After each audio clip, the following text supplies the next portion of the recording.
League members, we have reached the halfway point. I want to just get yourself, take a second here. Unless you're Pablo, don't do this if you're Pablo or JoJo. Everyone else, pat yourself on the back. We made it. Pablo, don't even fucking think about patting yourself on the back. You haven't done shit. Don't do it. Everyone else, go ahead.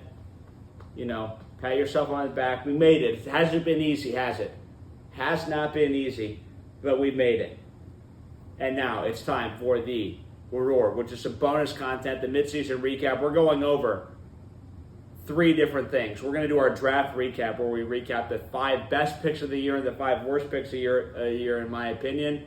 We're going to go over the top 5 storylines so far, and I'm going to ask my 5 burning questions that are down deep in the pit of my soul about what's going to happen going down the stretch of this football season. Okay? So, with that being said, we're going to dive right in. Here comes the league recap, and it's going to start with our draft recap coming up for you right now. Our draft recap, we're going to do the best 5 draft picks and the worst 5 draft picks. We're going to take a trip down memory lane to where all of this starts. Everybody on draft day thinks this roster has got what it takes to go all the way, and it's crazy how fast it happens that all of a sudden you find out, actually this is not going to be my year. Some people it might take a little bit sooner than others, but hey, we all have that moment except for one magical team at the end when we realize this is not going to be the year that we put on another ring, or in some people's cases, our first rings. I love to start off on a negative, so we're going to start with the worst 5 draft picks of the season, and 2 of these rankings, one in the best 5 and one in the worst 5, are going to be dual rankings just because they're sort of thematically linked in a one way or another. So really we're ranking 6 picks technically, but we're going to do a top 5 with a couple of extra wrinkles in there. For the worst 5 picks, the 5th worst pick of the season, we have Travis Etienne Jr. at 19th overall by Leicester. Travis Etienne's season has been an absolute failure by any standard.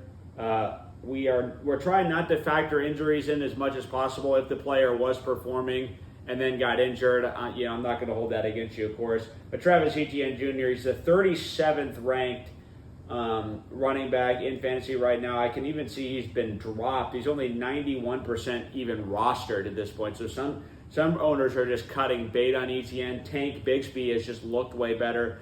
Travis Etienne Jr. by Leicester. Leicester's overcome the fact that his top pick, or his second round pick, his top running back, has been kind of a bust. But Godspeed, more power to him.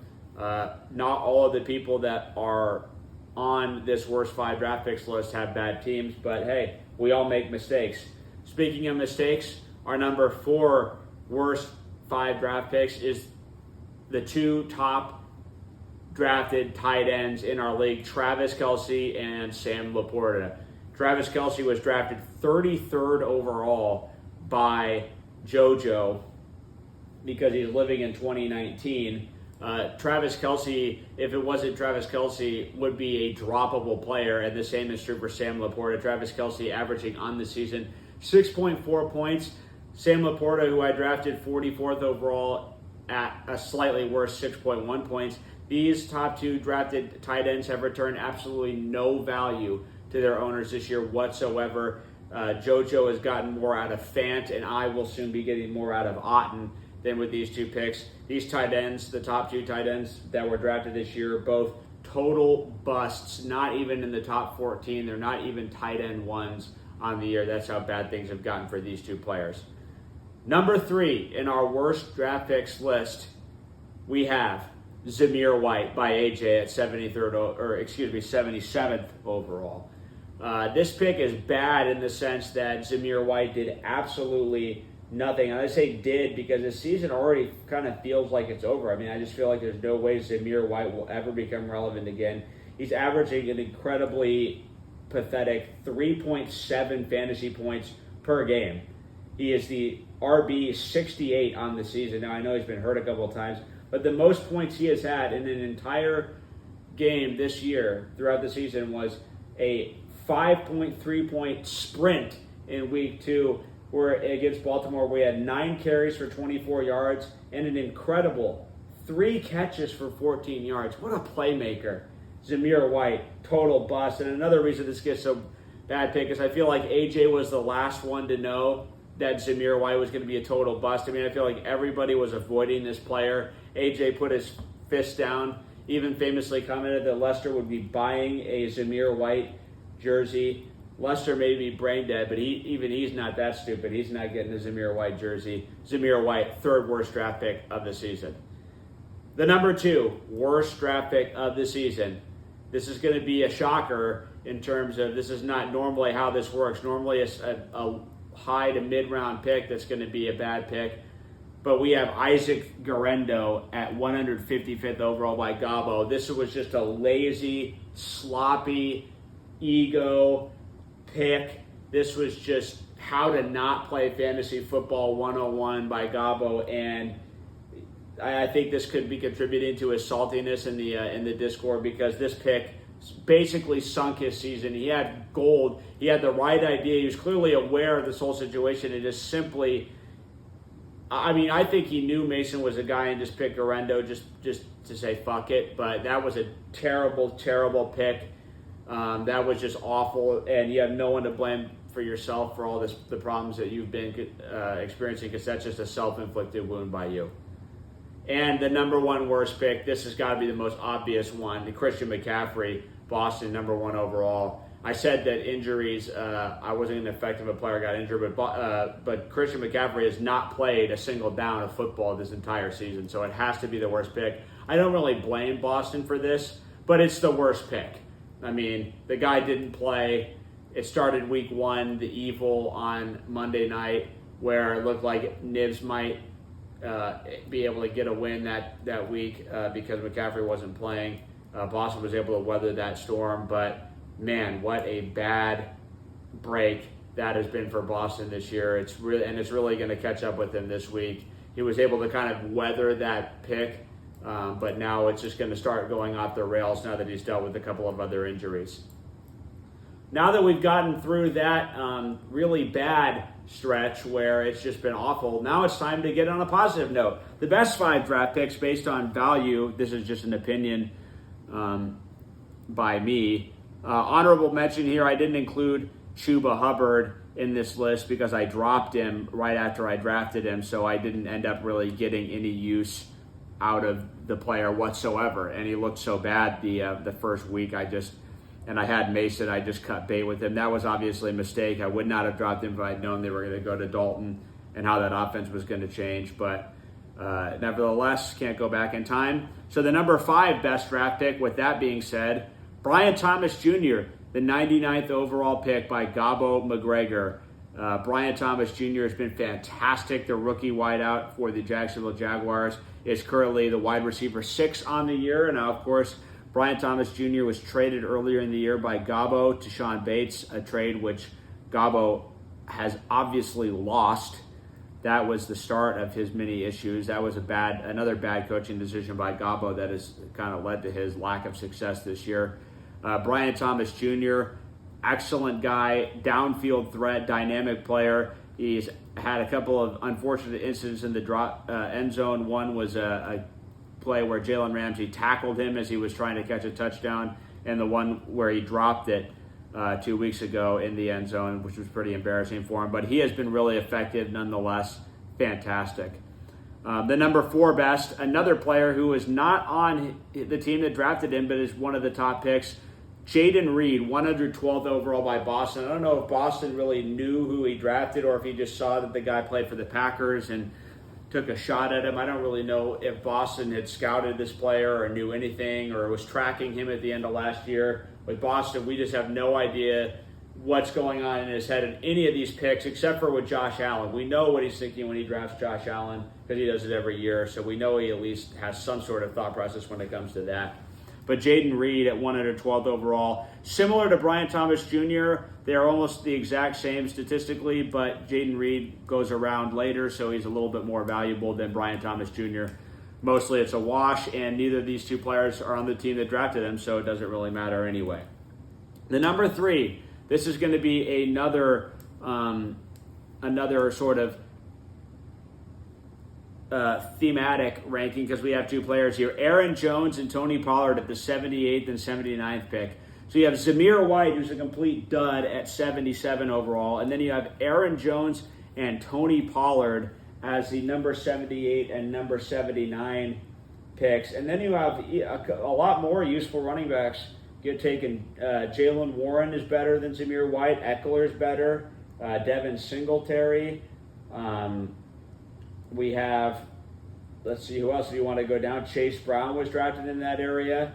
J.K. Dobbins was available. So we have all these players that were better than Zamir White. So that's another reason why Zamir White was so low, is just because the next two players, Aaron Jones is an RB1 right now on Chris's roster, and somehow he has not gotten injured. I also make these rank these in the top 5 because I feel like a lot of us, including myself, are steering clear of those two players. I drafted Tony Pollard high in another league last year. I was not going to go through that again with Pollard. He was very disappointing last year coming off the injury, but he's been very serviceable. He's a top-tier RB2 in the league right now. He's leading the line for Jake Smith right now, and Aaron Jones, part of a two-headed monster with Kyron Williams for this number 1 ranked Has squad. Those were two really, really great, super high value picks in that very critical round 6, round 7 range where you need to get a lot of value with those picks. That's a lot of times where leagues are won or lost. You look at round 5, round 6, and round 7, the great players that have been drafted there. Chris Godwin in the 5th round was obviously a great asset. George Kittle was drafted in that round. He's the number 1 tight end right now. Rashee Rice, James Conner, Brian Robinson Jr., Aaron Jones, Tony Pollard. You're looking at some of these other names. Round 7, you've got Deontay Johnson. Round 7, maybe not the greatest round ever. That was kind of Jordan Love has been pretty good though. So those key middle rounds are so important, and those are the two guys that really stand out in those. The number 2 best pick, Jaden Daniels by myself at the 100th overall pick position. Now, Jaden Daniels has been roughly comparable. I'm not saying completely comparable, roughly comparable to Lamar Jackson. The difference was you had to take Lamar Jackson in the 3rd round. He was the 42nd overall pick. Jaden Daniels at the 100th overall pick. Didn't do quite as well as Jackson, but almost the same. Virtually similar production and a lot more value with Jaden Daniels.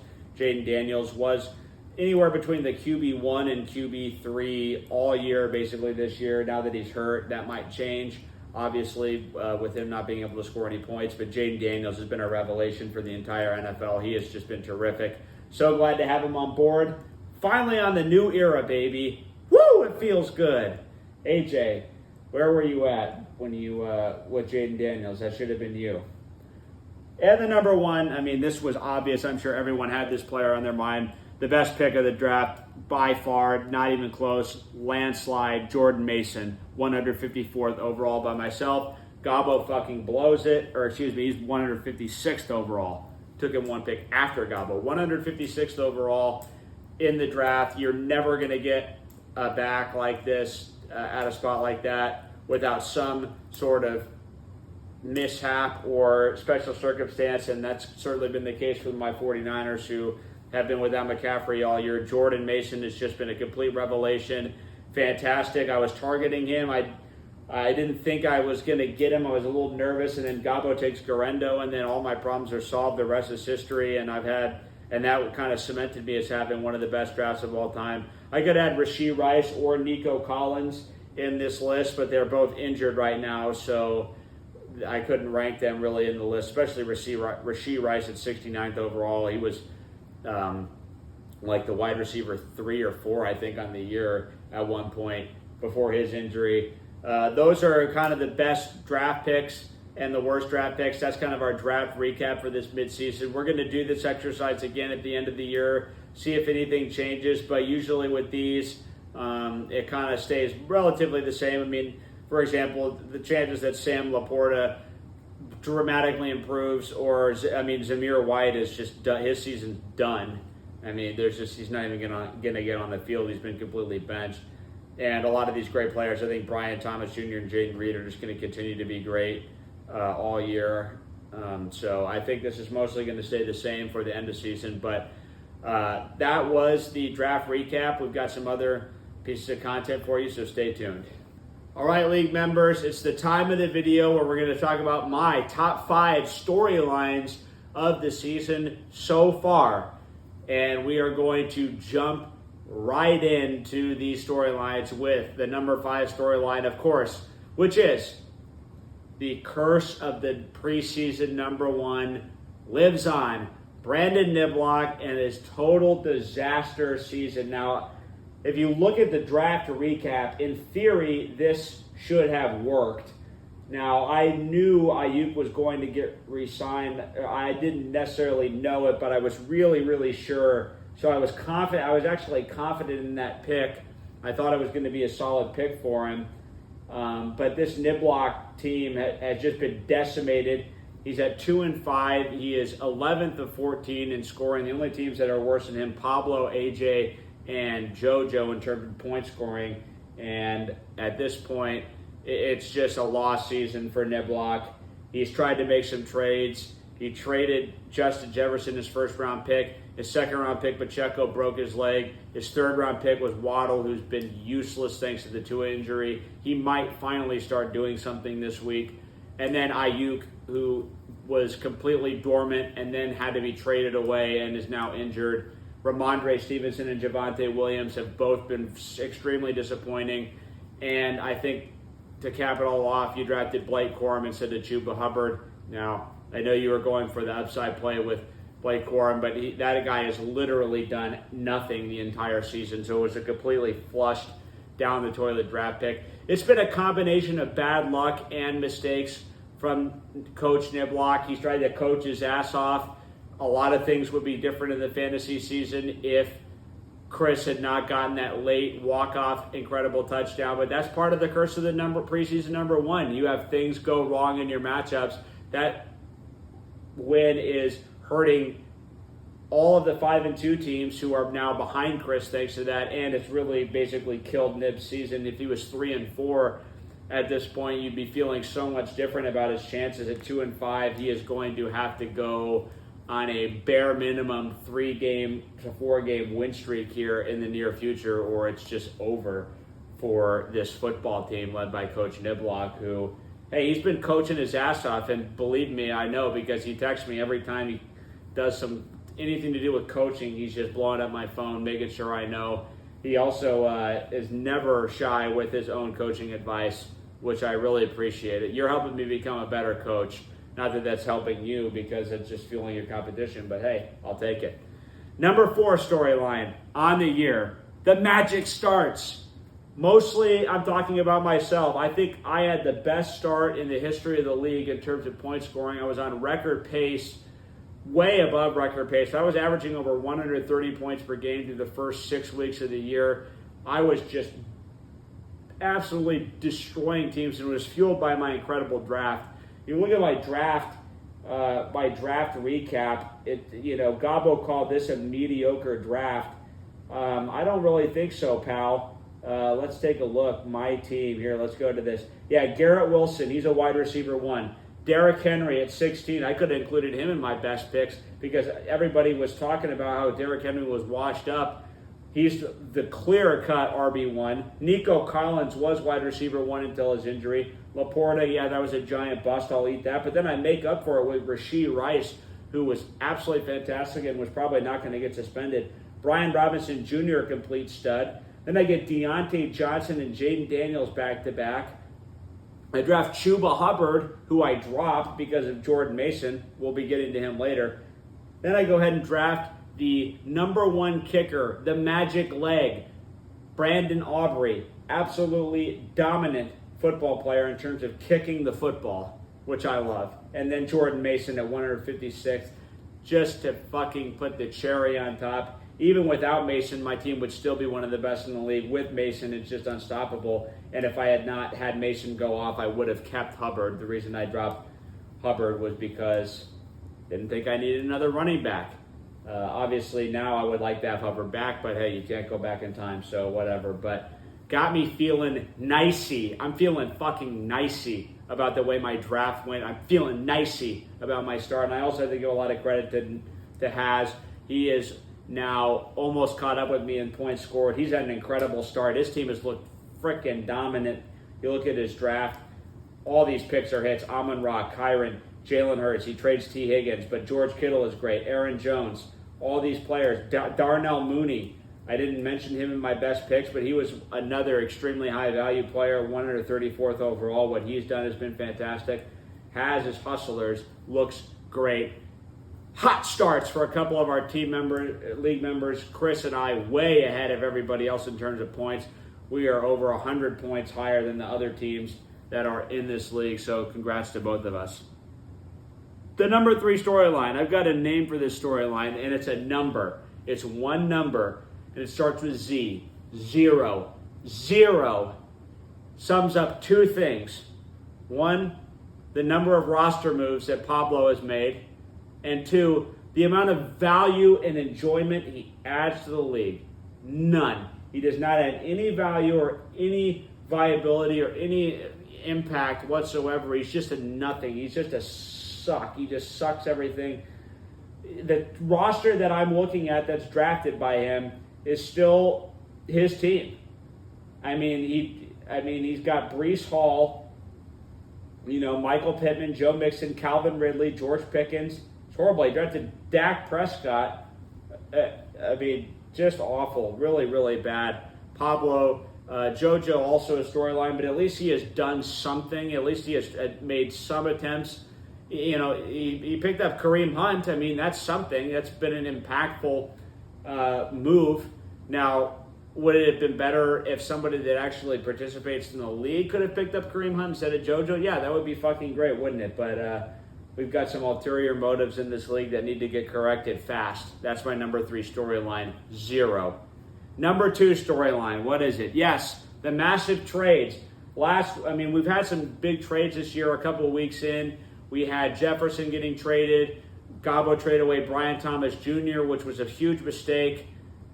To get a couple of Raider running backs, that was a complete whiff by Gabo. He really, he's done well in terms of his scoring, but imagine if he had just not made a couple of these really big mistakes, he'd be running away with this thing by now. We're lucky that I guess he's out thinking everyone right now and he's playing 8D chess when he just needs to be playing regular chess at this point. So at this point, the big trades, they were sort of a factor. But then, of course, we've never seen a guy in Gabo make a couple big trades early in the year and then literally just trade his entire team and just have a completely new team going into the second half of the season. And it's already not working out well for him as he's got Brandon Ayuk goes down, injured, out for the season.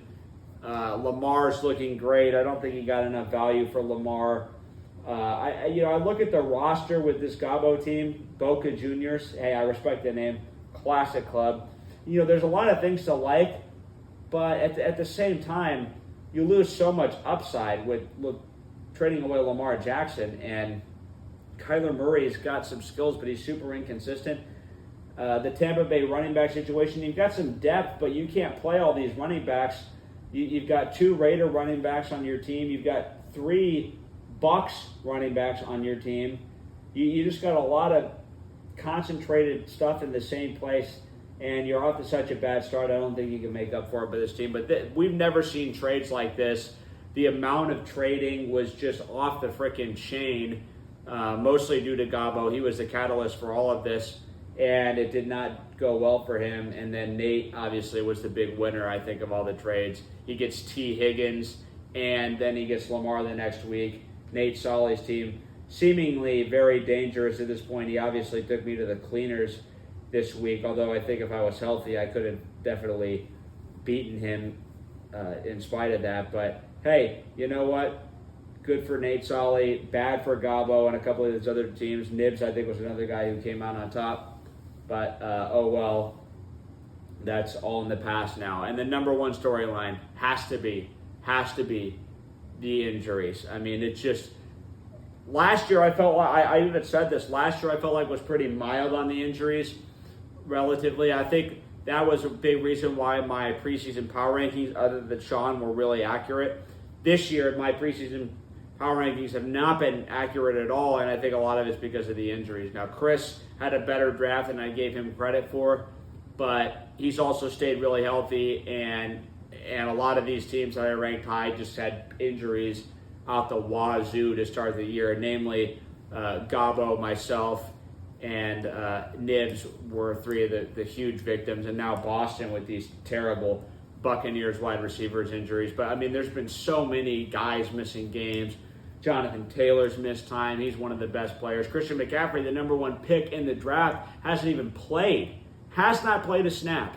We can't even, I don't even know if we've ever had this situation ever in fantasy where the number one pick overall is not even going to get on the field until week 10. Maybe he gets on the field week 10. I don't think we can say for sure that he's going to play after all that we've seen from him over the course of the year. So the injuries have been at an all-time high. It's been horrible.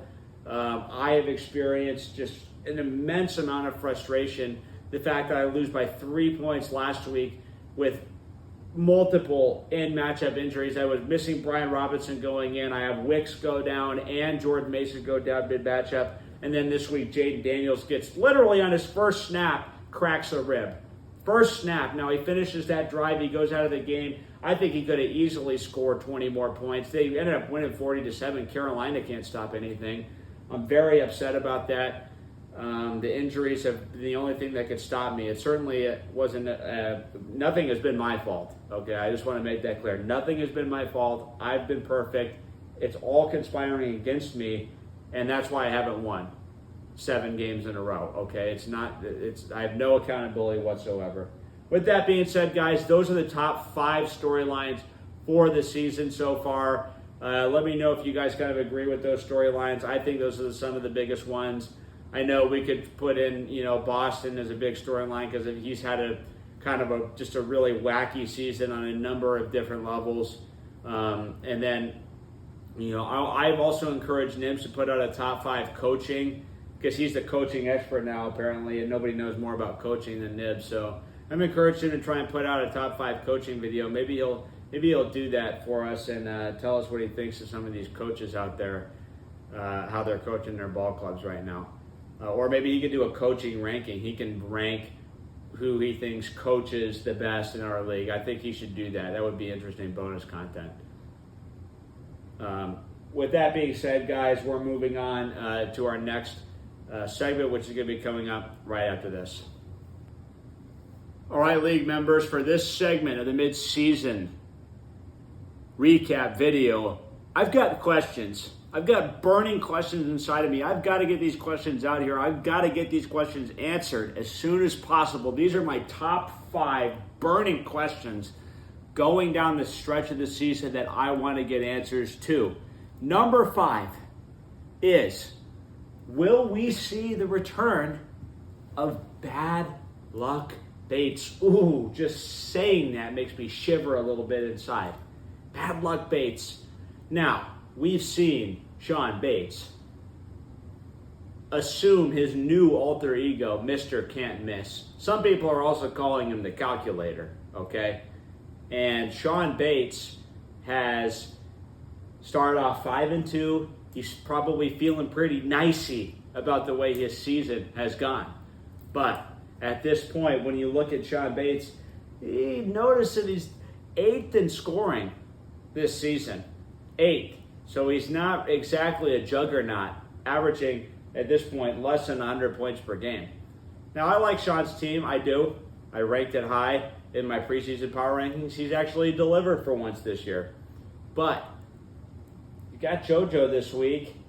And JoJo's team's not looked too bad last couple of weeks. And then he's got me coming up. And, maybe some accidents start happening to you because then you got Nate Solly coming up down the stretch. Who knows? You might get Boston with CMC back at some point. I don't know. With Bad Luck Bates, anything is possible. I want to see Sean finish the season and see if he can continue to be Mr. Can't Miss or if Bad Luck Bates is going to rear his ugly head coming down the stretch and we will see yet another heartbreaking collapse by Sean Bates. I want to see that question answered.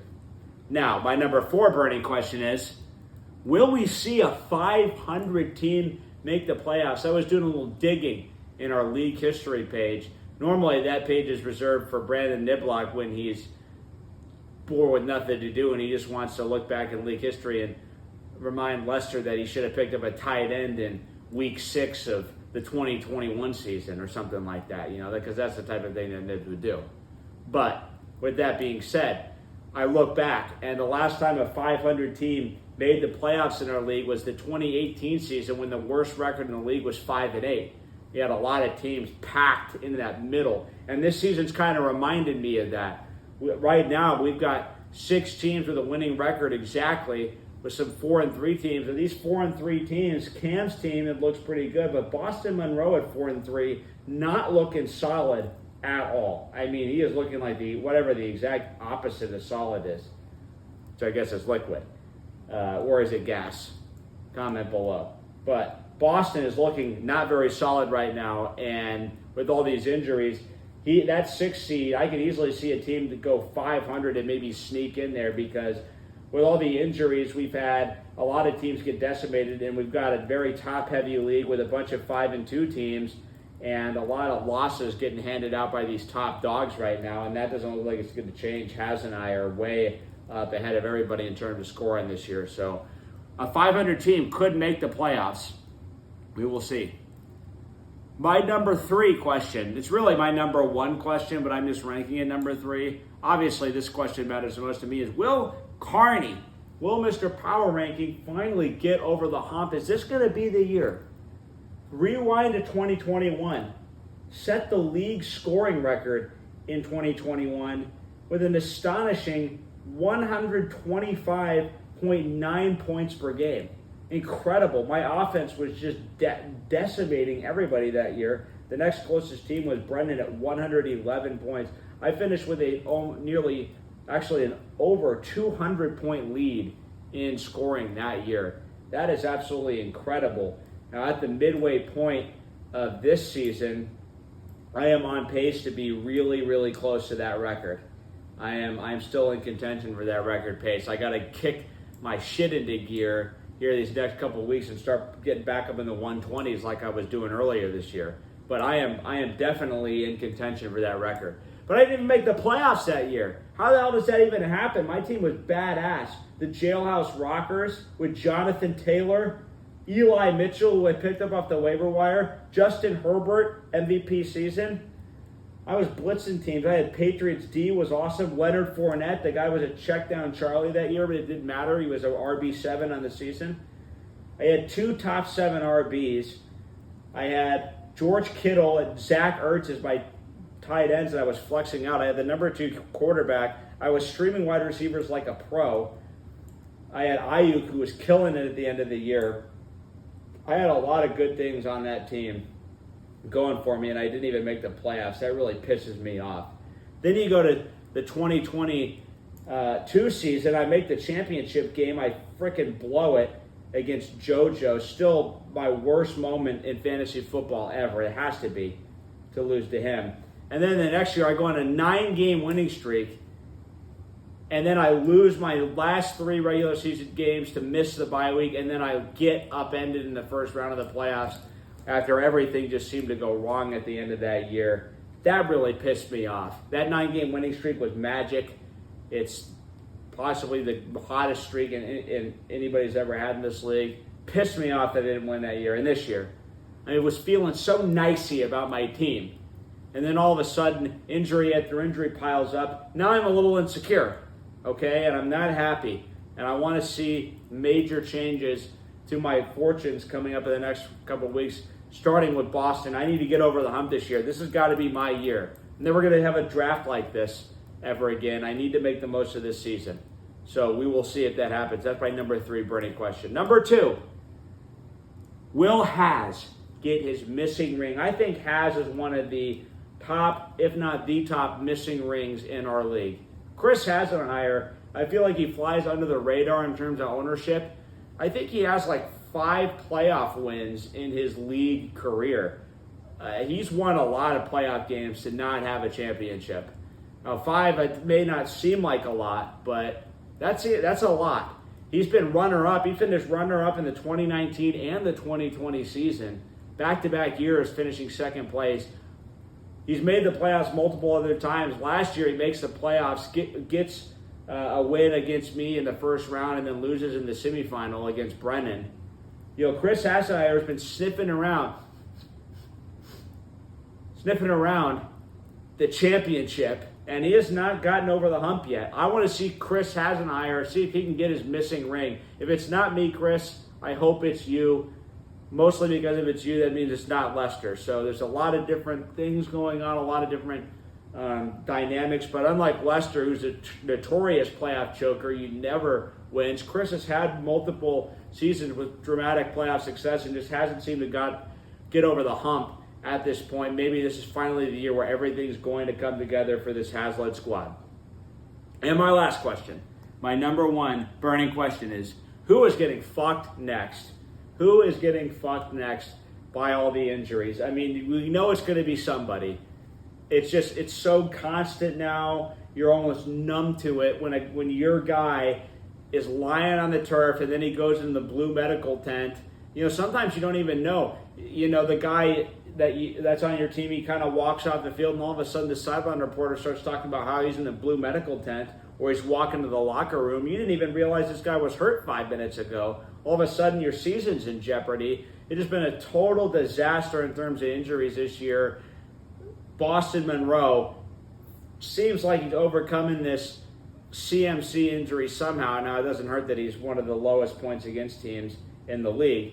But he's done a couple of things that have been good. Drafted Chris Godwin, you got to give him some credit for that. And then all of a sudden, as if the CMC injury wasn't enough, he totally has the wheels go out from under him with Evans and Godwin getting hurt in the same game. We've just had a ton of issues this year with the injury bug that's been going around, and it's really unfortunate that all these guys are getting banged up. It's really caused a lot of harm to the league. It's caused some issues with the continuity of people's teams and people's lineups right now. So I want to see who gets fucked next. There's going to be some more injuries coming down the pipe.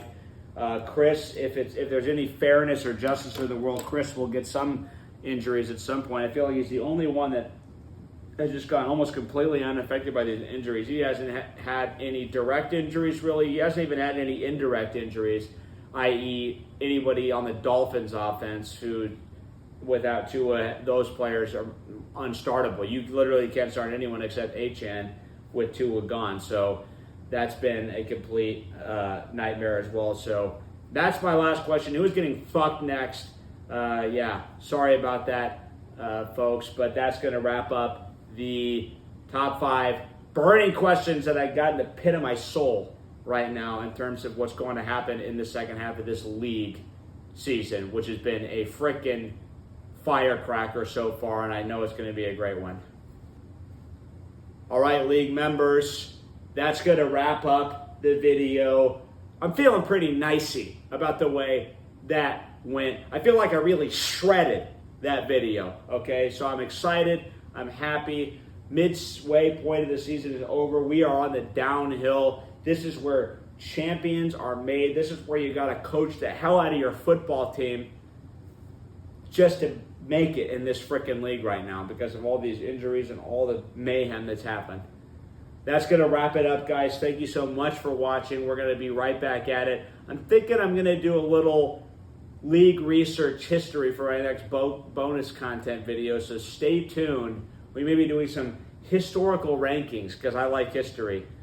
Stay tuned for that next week, and we will, of course, have a full power rankings video for you next week as well. Content's coming out, guys. This is basically my full-time job now, okay? Especially now that we got all these random people watching these videos. So that's going to wrap it up, guys. Hope you enjoyed it, and I will see you next week.